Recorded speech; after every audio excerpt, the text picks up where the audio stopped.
योगी जिस वक्त घाट पर पहुंचे, योगी वहां पहुंचने के बाद पूजा की है, उस दौरान उनकी सुरक्षा में चूक हुई, कोई अचानक वहां पहुंच गया ऐसा। अब देखिए हुआ क्या, योगी उस वक्त घाट पर मौजूद थे। सीएम योगी की सुरक्षा में बड़ी चूक सामने आई। एक कार्यक्रम में कुछ संदिग्ध योगी के पास तक पहुंच गए। सीएम है, मुख्यमंत्री के पास कोई भी नहीं जा सकता है, बाकायदा परमिशन हो वही उनके नजदीक तक जा सकता है या वो खुद चाहे जिसके नजदीक तक जाना। 2 दिन पहले योगी कार्तिक मेले की तैयारी देखने हापुड़ पहुंचे थे। हापुड़ के गढ़ मुक्तेश्वर में योगी ने गंगा घाट पर पूजा की। जब योगी पूजा कर रहे थे तभी कुछ लोगों ने सुरक्षा को चकमा दिया और खुद को पत्रकार बताया और कहा लाइव कवरेज में लगे। सुरक्षा कर्मियों को भ्रम में डालकर ये संदिग्ध योगी के करीब पहुंच गए। इनमें से कुछ तो सीएम योगी के पास जाने की कोशिश भी कर रहे थे, हालांकि समय रहते सतर्क सुरक्षा कर्मियों ने उन्हें रोक दिया। जानकारी सामने आते ही हापुड़ से लखनऊ तक हड़कंप मच गया।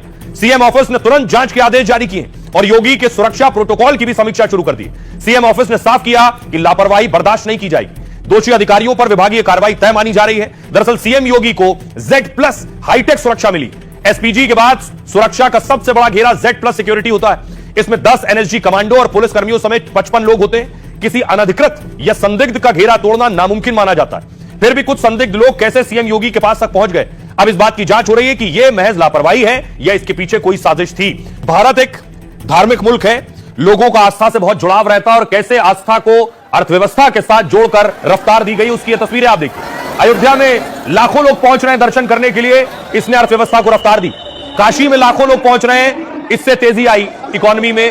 और महाकुंभ हुआ उत्तर प्रदेश में, उसमें भी आपने देखी तस्वीरें और कितनी कमाई और खरीदारी हुई। तो दिल्ली, आगरा और जयपुर में करोड़ों पर्यटक आते हैं, आपने देखा। लेकिन अब एक सनातनी अर्थव्यवस्था तैयार हो रही है जो अयोध्या, काशी, मथुरा और प्रयागराज से बन रही है। महाकाल कॉरिडोर और केदारनाथ कॉरिडोर भी इसमें शामिल है। सोचिए, जिससे धर्म और संस्कृति के साथ कारोबार भी बढ़ रहा है। सबसे पहले अयोध्या का जिक्र करेंगे। अयोध्या में राम मंदिर निर्माण का काम पूरा हो गया। राम मंदिर बनने के बाद अयोध्या में श्रद्धालु भी तेजी से बढ़े। अयोध्या में 2019 में पर्यटकों की संख्या थी 3.5 लाख, 2022 और 23 में बढ़कर 2 करोड़ से ज्यादा हो गई। इससे स्थानीय व्यापार और रोजगार में तेजी आई। वाराणसी की बात करिए, काशी की, जिस बनारस में 2017 में 60 लाख पर्यटक आए थे, उसी बनारस में साल 2023 में 8 करोड़ से ज्यादा लोग पहुंचे। 2024 में तो श्रद्धालुओं की संख्या और भी ज्यादा बढ़ गई। इसके साथ ही काशी उत्तर प्रदेश में सबसे ज्यादा पर्यटक वाली नगरी भी बन गई है। महाकुंभ की बात कीजिए, प्रयागराज में हर साल औसतन 4 करोड़ तीर्थयात्री पहुंचते हैं, लेकिन इस साल महाकुंभ में 66 करोड़ से ज्यादा श्रद्धालु पहुंचे, जिससे महाकुंभ में करीब 3 लाख करोड़ रुपए का कारोबार हुआ है। ये भारत के सबसे बड़े आर्थिक आयोजनों में से एक बन गया। जबकि योगी सरकार ने महाकुंभ के लिए 7500 करोड़ रुपए खर्च किया। छठ पर 50,000 करोड़ की खरीदारी। इससे कुछ रोज पहले जब दिवाली आई तो दिवाली और धनतेरस पर भी बंपर खरीदारी हुई, छप्पड़ फाड़ खरीदारी। दुकानें भरी हुई थी, शॉपिंग कॉम्प्लेक्स भरे हुए थे, खचाखच लोग खरीदारी को निकले थे और इस खरीदारी ने कई सालों के रिकॉर्ड तोड़ दिए। दीपावली पर इतनी खरीदारी हुई। यह सब आखिर कैसे हुआ? दिवाली से शुरुआत हुई। टैक्स कटौती के बाद दिवाली पर छप्पर फाड़ कारोबार हुआ। दीपावली के दौरान सोचिए 6 लाख करोड़ का व्यापार हुआ है। 6 लाख करोड़। लोगों ने 5,40,000 करोड़ रुपए का सामान खरीदा। 65,000 करोड़ का कारोबार सर्विस सेक्टर में हुआ।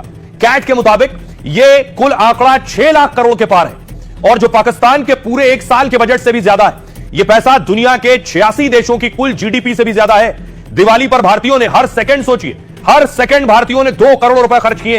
यह भारत के व्यापारिक इतिहास में अब तक सबसे ज्यादा है। पिछले साल दिवाली पर करीब 4,25,000 करोड़ का व्यापार हुआ, लेकिन इस साल रिकॉर्ड 25% की बढ़ोतरी दर्ज की गई। यानी GST दरें घटने का लोगों ने बहुत फायदा उठाया है। कम टैक्स से सामान सस्ता हुआ और उससे मांग और ज्यादा बढ़ गई। बाजार ने भी GST कटौती को उत्सव बनाकर उपभोक्ताओं को राहत दी। इस साल लोगों ने चीनी नहीं, स्वदेशी चीजों को प्राथमिकता दी है। मेड इन चाइना माल कम बिका है। देश के 100 में से 87 लोगों ने भारत में बने सामान खरीदे। किराना सामान हो, सोना चांदी हो, इलेक्ट्रॉनिक्स हो, बंपर खरीदारी हुई। कपड़े, पूजा सामग्री, मिठाई, फर्नीचर में भी स्थानीय कारोबार खूब हुआ। क्रेडिट कार्ड से भी सोचिए लोगों ने फेस्टिव सीजन में बंपर खरीदारी की है। 42% क्रेडिट कार्ड वालों ने 50,000 से ज्यादा की शॉपिंग की है।